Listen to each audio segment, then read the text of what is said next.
a lot of these children are subjected to grooming programs to ensure that they become a Hollywood celebrity, politician.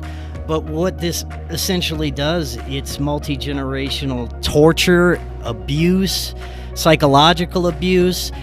They are essentially breaking the child's psyche until it fractures into alternate personalities, basically. And this has been a technique for decades, and probably longer, by the ruling class. It creates a level of psychopathy as well for certain people. It's like a psychopath grooming program, right? 100%. I actually listened to a podcast with a doctor on it. I'm trying to remember the gentleman's name of the podcast, but you just mentioned something that triggered it for me.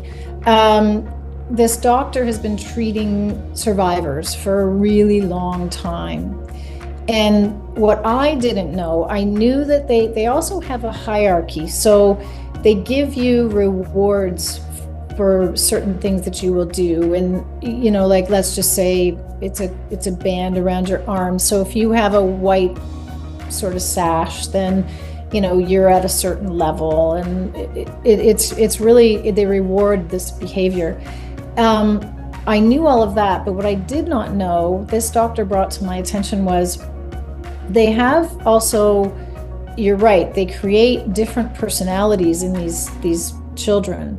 So they can bring out the politician, they can bring out the sex slave, they can bring out whatever they want. So he had this one survivor that he had been treating for over 20 years, and he's also a professor. So he was teaching the class and exposing it and telling them what happens, to these children. And he asked this patient of his if they could come in and talk to the students. And he was able to work so closely with this woman that he learned all of the words that would snap her into that different personality. So he never used them, and he thought he had her so far advanced that it was safe to do so. So in the class, he said one of the code words, and he said her face just went blank. She stood there and said, "I'm ready for sex now." And he was dumbfounded. Luckily, he also knew the words to snap her back out of it, so he did, and he felt so terrible because he didn't mean to do